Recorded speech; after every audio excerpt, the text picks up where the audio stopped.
ಚಿನ್ನದ ಬೆಲೆಯಲ್ಲಿ ಇಂದು ಭಾರಿ ಹೆಚ್ಚಳ ಕಂಡು ಬರ್ತಾ ಇದೆ. ಇಂದು ಹಳದಿ ಲೋಹ 4,300 ರೂಪಾಯಿ ಏರಿಕೆ ಆಗಿದೆ. 10 ಗ್ರಾಂ ಚಿನ್ನ ಇಂದು 1,55,000. ಇಂದು ಬೆಳ್ಳಿ ಬೆಲೆಯಲ್ಲೂ ಕೂಡ 19,249 ರೂಪಾಯಿ ಏರಿಕೆ ಆಗಿದೆ. ಒಂದು ಸಾರಿ ಇಳಿಕೆ ಆಗುತ್ತೆ, ಒಂದು ಸಾರಿ ಏರಿಕೆ ಆಗುತ್ತೆ. ಇವತ್ತಿದ್ದಂತಹ ಚಿನ್ನದ ಬೆಲೆ ನಾಳೆ ಇರೋದಿಲ್ಲ, ನಾಳೆ ಇದ್ದಂತಹ ಬೆಲೆ ನಾಡಿದ್ದಿರೋದಿಲ್ಲ. ಸರಿ, ಇವತ್ತು ಚಿನ್ನದ ಬೆಲೆ ಇಳಿಕೆ ಆಗಿದೆ, ಹೆಂಗೋ ನಾಳೆ ಹೋಗಿ ಶಾಪ್ಗೆ ಹೋಗಿ ಜ್ಯುವೆಲರಿ ಶಾಪ್ಗೆ ಹೋಗಿ ಪರ್ಚೇಸ್ ಮಾಡಬಹುದು ಅಂತ ಹೇಳಿ ಅಂದುಕೊಂಡ್ರೆ ಹಾಗಾದ್ರೆ ನಿನ್ನೆ ನೋಡಿದಂತಹ ಬೆಲೆ ಸುಳ್ಳು ಅನ್ಸುತ್ತೆ. ಯಾಕಂತ ಹೇಳಿದ್ರೆ ದಿನದಿಂದ ದಿನಕ್ಕೆ ವ್ಯತ್ಯಾಸಗಳು ಆಗ್ತಾನೆ ಇರುತ್ತೆ. ಇವತ್ತು ನೋಡಿ, ಬೆಳ್ಳಿ ಬೆಲೆಯಲ್ಲೂ ಕೂಡ 19,249 ರೂಪಾಯಿ ಏರಿಕೆ ಆಗಿದೆ. 1 ಕೆಜಿ ಬೆಳ್ಳಿ ಬೆಲೆ 3,19,000. ಕೇವಲ 23 ದಿನಗಳಲ್ಲಿ 22,000 ರೂಪಾಯಿ ಏರಿಕೆ ಆಗಿದೆ. ಎಂಥ ಏರಿಕೆ ಆಗ್ತಾ ಇದೆ.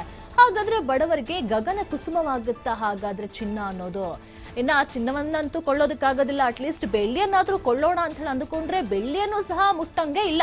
ಎರಡೂ ಕೂಡ ಸಮಾಂತರವಾಗಿ ಏರಿಕೆ ಆಗ್ತಾನೆ ಇದೆ. ಚಿನ್ನ ಕುಸಿದ್ರೆ ಬೆಳ್ಳಿಯೂ ಕೂಡ ಕುಸಿಯುತ್ತೆ, ಬೆಳ್ಳಿ ಏರಿಕೆ ಆದ್ರೆ ಚಿನ್ನ ಕೂಡ ಏರಿಕೆ ಆಗುತ್ತೆ. ಒಂದಕ್ಕೊಂದು ಬಿಟ್ಕೊಡೋದು ಮಾತೇ ಇಲ್ಲ. ಇವತ್ತು ಹಳದಿ ಲೋಹ ನೋಡಿ 4,300 ರೂಪಾಯಿ ಏರಿಕೆ ಆಗಿದೆ. ಬೆಳ್ಳಿ ಬೆಲೆಯಲ್ಲೂ ಕೂಡ 19,249 ರೂಪಾಯಿ ಏರಿಕೆ ಆಗಿದೆ. 1 ಕೆಜಿ ಬೆಳ್ಳಿ ಬೆಲೆ 3,19,000 ರೂಪಾಯಿ ಆಗಿದೆ. ಇನ್ನು ಯಾವ ಹಬ್ಬ ಆಗಿರ್ಬೋದು, ಹರಿದಿನ ಆಗಿರ್ಬೋದು, ಒಂದು ಸಣ್ಣ 1 ಗ್ರಾಮ್ ಕೊಳ್ಳೋದು ಇನ್ನ ಕಷ್ಟ ಆಗುತ್ತೆ ಅನ್ಸುತ್ತೆ. ಆ ರೀತಿಯಾಗಿ ಬೆಲೆ ಏರಿಕೆ ಆಗ್ತಾನೆ ಇದೆ. ಈಗಾಗಲೇ ಚಿನ್ನವನ್ನ ಮಾಡಿಟ್ಕೊಂಡವರು, ಬೆಳ್ಳಿಯನ್ನ ಮಾಡಿಟ್ಕೊಂಡವರು ಹೇಗೋ ಬಚಾವಾಗ್ತಾರೆ. ಇನ್ನು ಮೇಲೆ ನಾವು ಚಿನ್ನವನ್ನ ಖರೀದಿ ಮಾಡ್ತೀವಿ, ಬೆಳ್ಳಿಯನ್ನ ಖರೀದಿ ಮಾಡ್ತೀವಿ ಅಂತ ಹೇಳಿದ್ರೆ ಅದು ಕೇವಲ ಕನಸಾಗಿ ಮಾತ್ರ ಉಳಿಯುತ್ತೆ.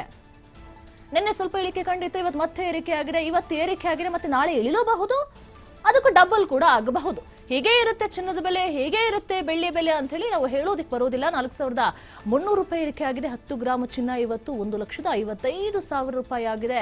ಬೆಳ್ಳಿ ಬೆಲೆಯಲ್ಲೂ ಕೂಡ 19,249 ರೂಪಾಯಿ ಏರಿಕೆ ಆಗಿದೆ. ಎಲ್ಲ ಕೂಡ ಬಾಯಿ ಮೇಲೆ ಬೆರಳಿಟ್ಕೊಳ್ಳುವಂತಹ ಪರಿಸ್ಥಿತಿ ಬಂದಿದೆ ಇವಾಗ.